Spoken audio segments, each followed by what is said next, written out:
여러분 한 주간 하나님과 함께 아름다운 동행을 누리셨습니까? 제가 지난주부터 문자 한번 드리면서 제가 한 주간에 또 이런 말씀으로 살아냈으면 좋겠습니다 라고 전체 문자를 보냈었는데 그게 저희의 신앙의 고백이 되었으면 좋겠습니다. 엘리야가 정말 아무것도 할 수 없어서 번아웃되는 그 지경에 이르렀을 때 하나님께서 그를 세상의 시끄러운 소음에서 빼내셔서 하나님과의 그 친밀한 동물 속으로 또는 동물에서 하나님을 만나게 하시고 다시 한번 거기를 벗어나서 나아가 사명자로 살게 하셨음을 기억하면서 우리도 늘 우리를 주목하시고 인도하시는 그 하나님과 동행하며 하나님의 부르심에 합한 비욘드 모든 가족들 되기를 소망합니다. 요즘 제가 재밌게 읽고 있는 책이 하나 있습니다. 오래전에 읽었다가 다시 책을 펴서 읽고 있는데 제임스 스미스라는 사람이 쓴 책인데요. 하나님 나라를 욕망하라 라는 책을 제가 읽고 있습니다. 영어로는 Desiring the Kingdom입니다. 이 제임스 스미스가 기독교 철학자거든요. 이 기독교 철학자인 제임스 스미스가요, 재밌는 이야기를 이 책에서 하고 있습니다. 우리는 보통 인간을 정의할 때요, 인간은 어떤 존재다라고 정의를 많이 하잖아요. 많은 사람들이 인간을 생각하는 존재로 생각할 때가 많이 있다라고 이 철학자가 이야기합니다. 근데 그는요, 뭐라고 하냐면요, 인간은 사실 생각하는 존재의 이전에 무엇인가를 욕망하고 사랑하는 존재다라고 하면서 우리 인간에 대한 분석을 합니다. 저희는요, 초등학교, 중학교, 고등학교 쭉 다니면서 어떤 분들은 대학교, 대학원까지 다니면서 여러 가지 교육을 받았습니다. 고등교육을 받으면서 저희의 머리가 참 많이 커졌고요. 정말 많은 것들을 알고 있습니다. AI가 발달하면서 저희는 더 많은 지식들을, 많은 지혜들도 우리가 배우고 듣고 알고 있습니다. 교회에서도요, 심지어 기독교 교육이라고 말하면서 성경을 가르치기도 하고 또 기독교 철학과 기독교 세계관을 가르치곤 합니다. 많이 배우고 많이 공부했으면 제대로 살아내야 되겠죠. 그런데 이렇게 많이 배우고 많이 공부하고 많은 것을 알고 있고 심지어 교회에서도 설교도 많이 듣고 성경 공부도 많이 했지만 여전히 우리는요, 이기적이고요, 여전히 우리는요, 성공과 권력에 목매여 있고요, 여전히 우리는 세상의 소비주의적인 것을 조차 살아가고 있다라는 것을 발견합니다. 그래서 이 현상을 보면서요, 제임스 스미스는요, 문제의 본질을 이야기할 때 우리 머리가 문제가 아니다 라고 이야기합니다. 머리는 이미 많은 것을 갖고 있는데 문제는 마음의 문제다 라고 이야기합니다. 그래서 그 유명한 이런 이야기를 합니다. 당신이 사랑하는 것이 곧 당신이다 라는 이야기를 하죠. 우리가 알고 있는 것이 우리가 아니고요, 우리가 욕망하는 것, 사랑하는 것이 곧 우리다 라는 정의를 하고 있습니다. 그래서 어쩌면 사탄은 우리 마음을 빼앗아갈 만한 수많은 것들을 우리의 삶 가운데 뿌려놨는지도 모르겠습니다. 우리의 마음이 혹할 만한 것들, 우리의 마음이 반할 만한 것들, 우리의 마음이 추구할 만한 세상의 욕망들을 끊임없이 우리의 삶 가운데 뿌려놓고 있습니다. 그러면서 특히 나도 모르게 나의 안락함, 나의 생존, 나의 성공이라는 것을 탐닉하면서 결국 나만을 위한 존재로 우리가 계속해서 사탄에 의해서 빚어져 가고 있는지도 모르겠습니다. 우리는 우리를 추구하면서 살아가는데 사실은 사탄의 입장에서 보면 우리를 나라는 감옥에 집어넣고 있다는 것을 생각해 볼 수 있습니다. 이제 이란과 미국의 전쟁이 종전 협상을 타결했습니다. 그래서 우리가 이제 여러 뉴스를 봤을 텐데요, 아마 이 뉴스를 보신 분들 중에서 이런 생각은 많이 안 하셨을 거예요. 와, 이번 전쟁으로 말미암아서 너무 많은 사람들이 다쳤다. 거기 이란에 있는 사람들, 그 주변에 있는 나라 사람들은 어떡할까? 라고 생각하는 사람보다 이런 생각을 많이 했을 겁니다. 야, 이제 드디어 기름값 떨어지겠다. 이제 드디어 조금 뭔가 이제 세상적으로 좀 살만해지겠다라는 생각을 저희는 먼저 합니다. 우리는 이렇게 이기적인 삶을 살고 있습니다. 내가 불편하고 내가 조금 어렵고 내가 조금 예민하게 반응하는 것들은 정말 내가 집중하지만 내 곁에서 고통당하고 있는 이웃들, 저 먼 땅에서 죽어가는 사람들에 대한 소식을 저희가 듣는 것을 원치 않는 우리의 정직한 모습을 보게 됩니다. 선교학자인 알렌 록스버그가요, 현대교회가 빠지기 쉬운 함정, 그러니까 현대교회가 빠지기 쉬운 가장 큰 함정을 정의했는데요, 뭐라고 이야기했냐면요, 이웃이라는 공간을 상실한 것이다, 지역사회라는 것을 상실한 것이다 라고 이야기합니다. 교회는 많아지고 교회 성도들도 자신들끼리 모임은 좋았는데 문제는 우리의 이웃을 잃어버렸다, 우리의 지역을 잃어버렸다 라고 이야기합니다. 여러분, 저와 여러분의 삶은 어떻습니까? 우리는 우리만을 보고 있습니까? 아니면 이웃을 바라보고 있습니까? 오늘 본문은요, 우리 이렇게 잘못된 시선을 교정하는 말씀이 기록됩니다. 우리는요, 나만을 위한 성벽을 많이 쌓아서 주변의 외부의 공격으로부터 나를 지켜내기에 급급한데 오늘 복음은요, 그 성벽을 넘어서서 우리의 시선을 확장하라 라고 말씀하십니다. 특별히 그러한 예수님의 마음이 기록되어 있습니다. 오늘 본문을 통해서 우리 가운데 있는 그 좁은 시선을 넘어서서 하나님께서 우리 가운데 원하시는 시선의 확장을 함께 살펴보고 은혜를 나누고자 합니다. 예수님은요, 공생애를 사시면서 예수님께서 사역을 시작하셔서 특별히 복음을 전하시는 사역을 하시면서 제자들과 함께 사역을 하셨습니다. 근데 제자들에게 교회에서 아니면 회당에서 어디 성전에서 성경 공부를 가르치신 것이 아니고요, 그들과 함께 다니시면서 드시고 보시고 누리시고 때로는 배고파하시고 눈물 흘리시고 삶을 함께 살아내는 삶을 사셨습니다. 매일 그냥 앉아서 그냥 집어넣는 학습을 가르치는 그런 교육의 방식을 택하지 않으셨습니다.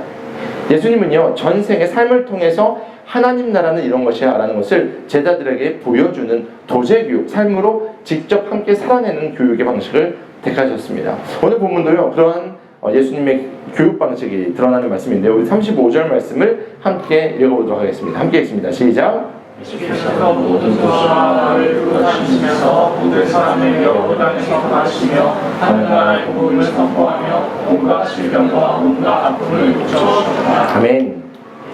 우리가 그렇게 따르기 원하는 예수님, 우리가 스승이라고 이야기하고 우리의 주인이라고 얘기하고 우리가 닮고 싶은 그 예수님의 사역을 우리가 살펴보면요, 예수님은요, 종교적인 어떤 건물이나 종교적인 어떤 방식에 머물러 있는 분이 아니셨음을 알 수 있습니다.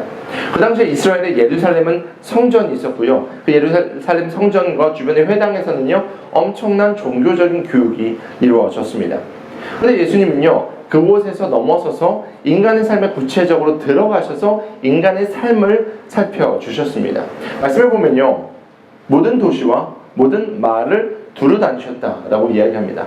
그러면서 가르치시고 선포하시고 고쳐주시는 사역을 하셨습니다. 종교적인 사역을 하시면서도 그리고 인간의 육체를 돌보시고요, 인간의 정서도 돌보시는 그런 사역을 하셨다는 것을 성경을 통해서 볼 수 있는 것입니다. 우리는 기독교라는 것을 생각할 때요, 종교라고 생각하기 쉽습니다. 단순한 종교, 종교적인 행위, 종교적인 배움이 있으면 마치 된 것처럼 생각할 때가 참 많이죠. 근데 예수님을 보면요, 예수님은요, 영적이고 육체적이고 정서적이고 사회적인 모든 사역을 하셨음을 보게 됩니다. 당시에요, 종교 지도자들이 이스라엘을 꽉 붙잡고 있었습니다. 이스라엘은 그만큼 예루살렘 중심의 그런 국가였기 때문입니다. 그러니까요, 당시 종교 지도자들인 바리새인과 서기관, 또 제사장들, 그리고 더 나아가서 정치적으로 영향력 있는 사람들이 상위 1%가 이스라엘을 움직이는 사회였습니다.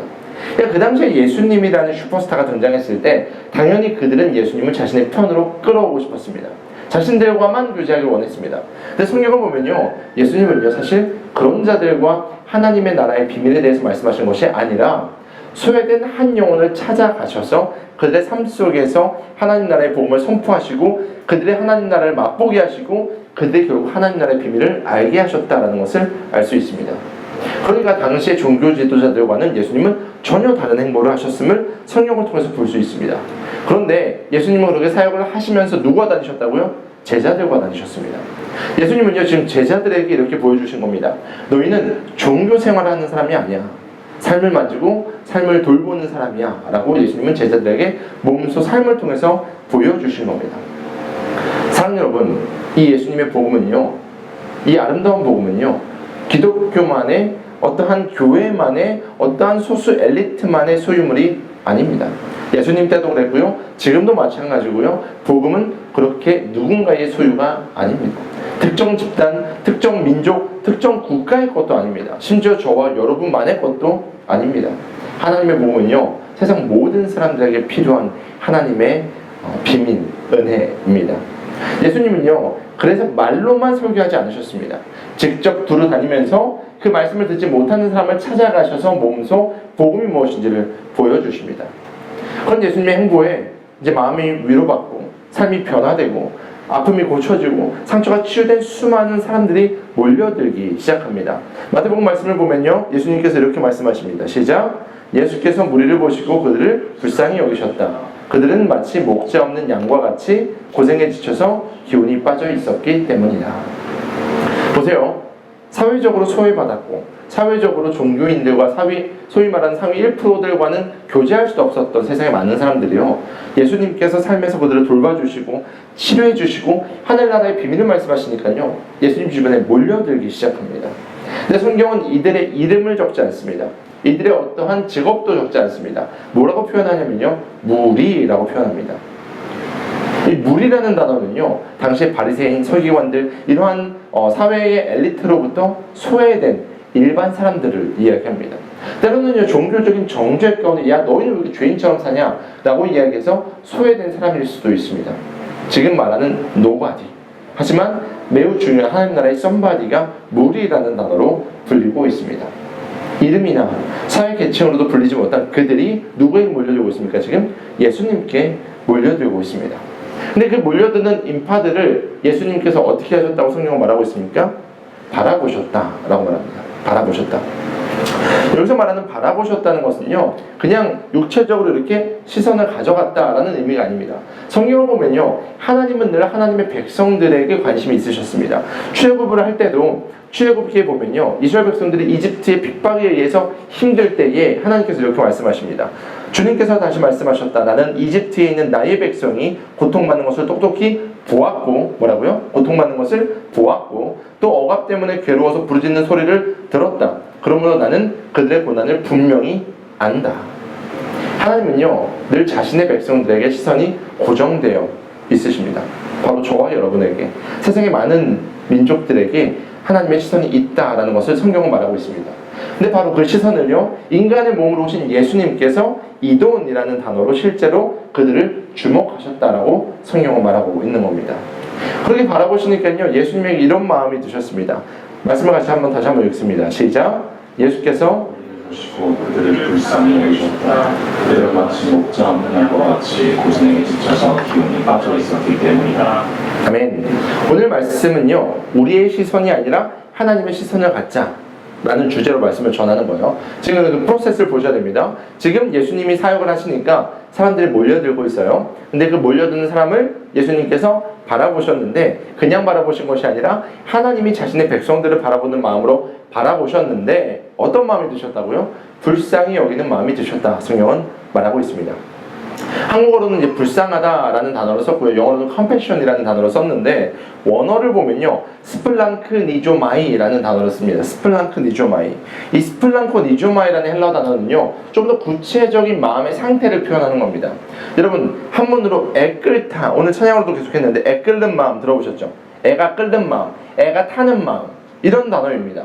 장기가 뒤틀리듯이 고통스럽고 내 마음이 막 상처나서 고통스러운 것처럼 아픈 마음을 이 스플랑크니조마이라는 단어로 씁니다.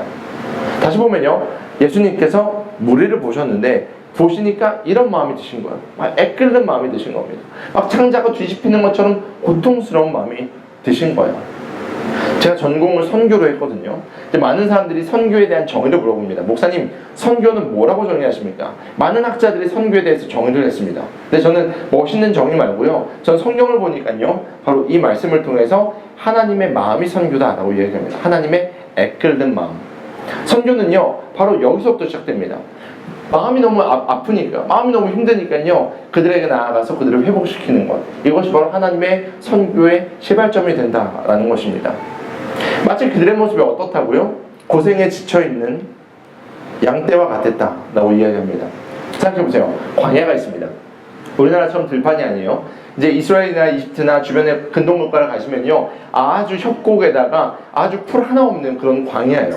근데 그 광야에 목자가 있어야지 물도 먹고요, 목자가 있어야지 풀을 먹습니다.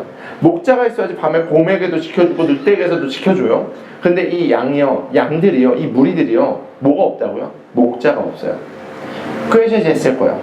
온몸에 막 먼지 투성이에다가 여기는 한번 지나가다가 곰이 상처냈고, 여기는 늑대가 물었습니다. 피딱지가 지어지고 엄청 더러운 그런 양들, 먹지도 못해서 마시지도 못해서 힘이 없어서 비틀거리는데 갈비뼈는 다 드러나고. 근데 그것을 누가 보셨다고요? 예수님이 보셨어요. 예수님이 그들의 모습을 보시니까 스플랑크니조마이, 애끓는 마음이 생긴 겁니다. 우리가 세상을 살아가는 수많은 사람들을 보면요, 아니 우리가 예수님을 믿지 않는 다른 모든 사람을 보면요, 멀쩡하게 살아가는 것 같습니다. 그들은요, 겉으로 봤을 때 화려하게 살아가는 것 같습니다. 그런데 사실 그들의 영적 상태는요, 지금 예수님의 눈으로 바라볼 때는요, 바로 목자 없는 양과 같은 모습이라는 겁니다. 상처투성입니다. 오물투성입니다. 세상으로 겉으로 아무리 치장해도 그들 가운데 영혼에서 냄새가 나서 견디지 못하는 그런 상태입니다. 헐떡헐떡 거리는 거예요. 목말라가지고 헐떡헐떡 하는 겁니다. 배고파가지고 배에서 계속 소리가 납니다. 그런데 세상의 것으로 자꾸 채우려고 해도 채워지지 않는 그런 양떼들. 세상에서 몸부림치다가요, 사탄이 그들에게 정죄합니다. 야, 넌 이것밖에 안 돼. 너는 그냥 그렇게 살다 죽는 거야. 그래서 그런 정죄의 프레임에 갇혀있는 그런 양떼들.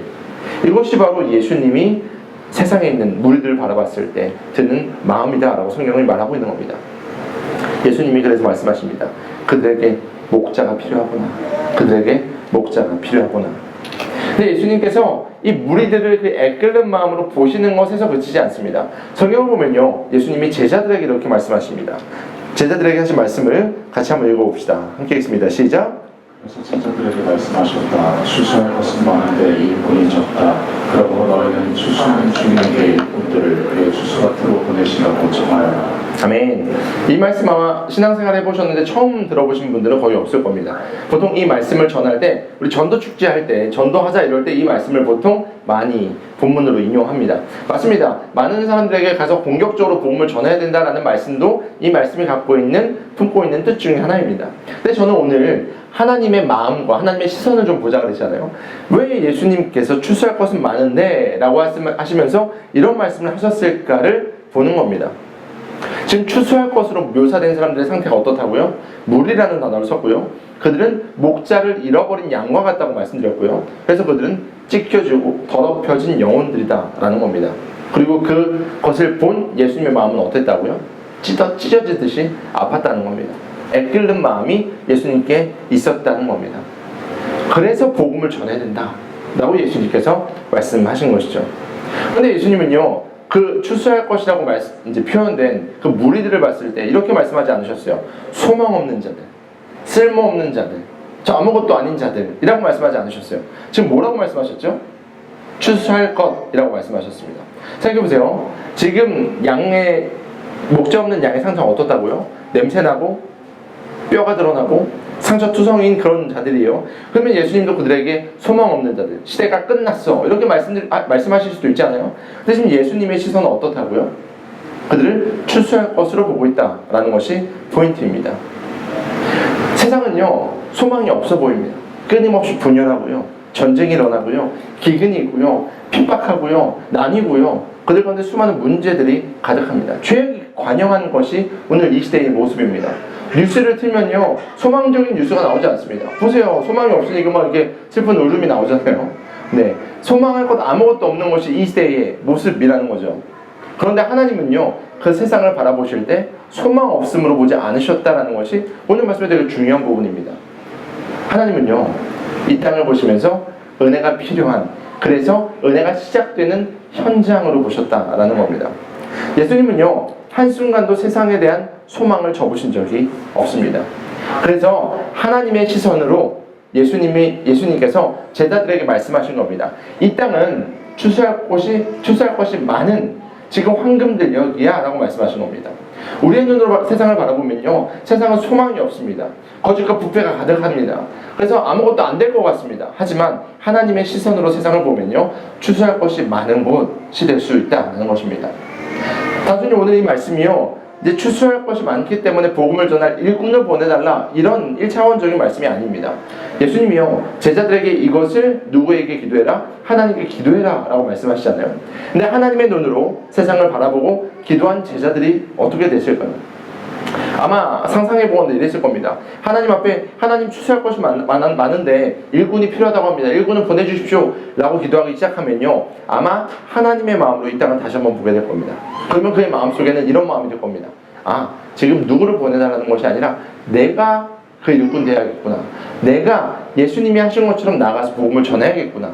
아마 제자들에게는 이런 마음이 임했을 겁니다. 지금 예수님의 마음이, 하나님의 마음이 애끓어서 지금 마음이 막 터져나갈 것 같은데 누군가에게 부탁할 것이 아니라 내가 가서 해야겠구나 라는 마음이 제자들에게 들었을 겁니다. 그래서 오늘의 본문은요, 복음을 전해야 된다는 촉구와 더불어 하나님의 시선을 갖게 하는, 우리의 시선이 확장될 수 있는 부분이다라는 것이죠. 사랑하는 여러분, 우리의 시선이 확장되길 소망합니다. 1차원적으로 나만 돌아보는 그 정도의 수준에 머물러 있는 것이 아니고요. 나의 눈이요, 하나님 아버지의 눈을 갖기를 축원합니다. 세상은 못해요. 세상은 죽었다 깨어나도 못합니다.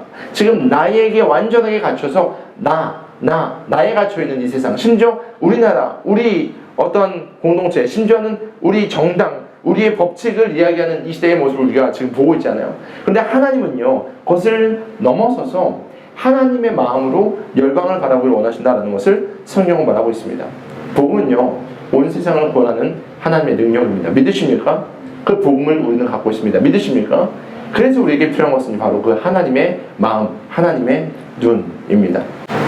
그렇다면 이런 시선을 확장해서 실제로 살아내는 그러한 현장은 어디여야 될까요?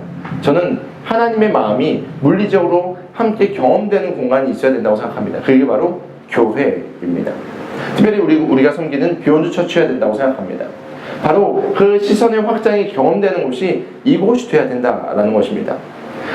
아까 제가 선교에 대한 정의도 했는데요. 교회에 대한 정의도 다양하게 할 수 있습니다. 예수님을 머리로 지체된 우리가 교회입니다 라고 이야기할 수도 있고요. 예수를 주로 고백하는 사람들의 모임이 교회 맞습니다. 그 모든 것이 교회에 대한 정의입니다.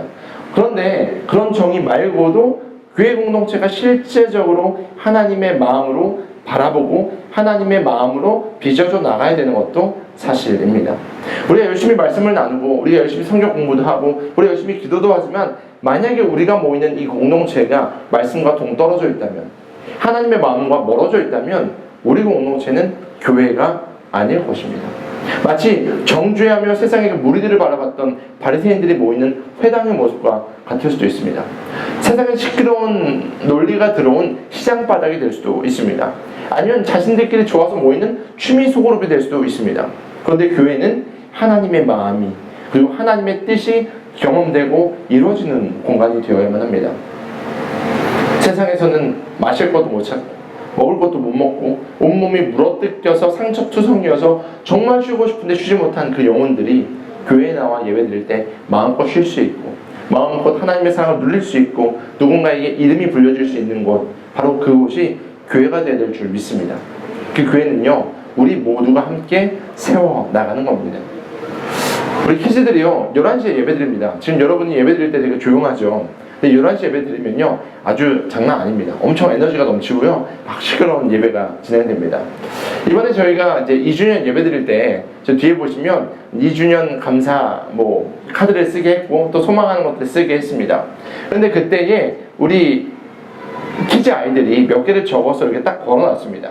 들어오시다 보면 저희가 이번 주까지만 사진을 배치할 텐데요. 처음에 저희가 돌아다니다가 또 서초에서 화곡에서 구로로 오게 된 그런 사진들이 쭉 있잖아요. 애들이 쪼르륵 오더니 저희 목회팀한테 물어봅니다. 목사님, 전사님, 간사님, 이거 어디 사진이에요? 여기 아닌데 물어보니까 저희가 처음에는 우리가 여기 있다가 이동했다가 구로로 오게 됐어, 이런 얘기를 했습니다.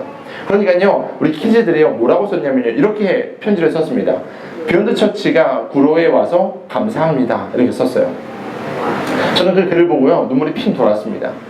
이 아이들이요, 부모님들이 대부분 이주민이세요. 그래서 주말에 보통 돈을 벌러 일을 하러 가십니다. 아침을 아이들을 차려주고 점심에 마음껏 놀게 하고 저녁에 어머니 퇴근할 때까지 계속 놀다가 저녁에 집에 와서 이제 밥을 먹는 겁니다. 물어봤어요. 너희들 점심은 이제 주말에 어떻게 하냐? 그러니까 점심 거의 못 먹어요. 아니면 그냥 편의점에서 사 먹어요. 이런 얘기합니다. 근데 저희 교회 오니까 아이들이 주먹밥도 먹고 과자도 먹고 음료수도 먹고 와서 사랑받고, 더울 때는 시원한 에어컨이 있고 추울 때는 따뜻한 히터가 있으니까 여기서 마음껏 안전하게 놀다가 또 예배도 드리다가 사랑을 받다가 돌아갑니다. 아마 제가 생각했을 때요, 이 아이들이 지금 만난 사랑과 지금 만난 복음을 통해서 이들의 인생이 변화될 줄 믿습니다. 이 아이들이요, 3년만 지나면 중학생이에요. 3년 지나면요, 고등학생입니다. 6학년 아이들도 있습니다. 6년 지나면요, 대학생입니다. 그리고 이 아이들이요, 우리 대한민국의 미래가 될 겁니다. 하나님 나라의 일꾼이 될 겁니다. 그때 이 아이들이 내가 받았던 하나님의 사랑으로 살아내지 않을까요? 저는 이것이 바로 교회의 소명이라고 생각합니다. 제가 지난주부터 교회 입구에 이제 저희 보드판이 있는 거 아세요? 지나가다가 못 보신 분들 계실 수 있는데 보드판에 제가 이렇게 써놨습니다. 오늘 커피, 써놓고 에디오피아 예가제프 하나 써놓고 밑에다가는 리브레 블렌드 이렇게 써놓고 그 다음에 오늘의 말씀하고 오늘 말씀의 제목과 성경 본문을 써놨습니다. 지난해에다가 아마 교회를 보신 분들이 이 표지판을 보신 분들이 아 여기 교회가 있구나 아니면 여기 교회는 이런 거구나 라고 보실 수 있습니다. 전 단순히 이 문구를 밖에다 써놓은 이유가요 사람들에게 교회를 홍보하기 위해서가 아닙니다. 저는 진심으로 세상에 지치고 힘든 분들이 와서 커피 한 잔 드시고 아니 말씀을 통해서 인생 위로받고 진짜 하나님의 사랑을 알았으면 하는 마음에 보드판에 지난주부터 커피를 집어넣고 있습니다. 교회는 그런 곳이 되어야만 합니다. 교회 문을 열고 들어오면요 커피의 은은한 그런 향기가 긴장된 마음을 좀 풀어냈으면 좋겠다라는 마음이 있습니다. 지치고 힘든 육신이 여기에 와서 대화하다가 영혼의 빗장이 풀리고 실제로 복음을 듣고 인생이 변화되는 곳이 우리 비욘드 처치가 됐으면 좋겠습니다. 누군가는 이런 생각을 할 수 있습니다. 정말 나의 아픔을 보시고 나의 힘듦을 보시고 정말 애끓는 마음으로 나를 사랑하는 분이 계시구나. 세상에서는 나 혼자인 줄 알았는데 세상에서는 치열하게 살아서 지쳤는데 정말 나를 사랑하는 하나님이 계시는구나. 예수님이 나를 위해서 죽으시고 부활하셨구나 라는 것, 이 마음을 깨닫는 공간이 바로 비욘드 처치가 됐으면 좋겠습니다. 사랑하는 여러분, 복음서에 등장한 예수님의 제자들, 그들도 처음에는 무리들이었습니다. 그들은요 세상에서 아무도 알아주지 않는 어부였고요 세리였고요 그냥 매일매일 살아가는 어떠한 사람이었습니다.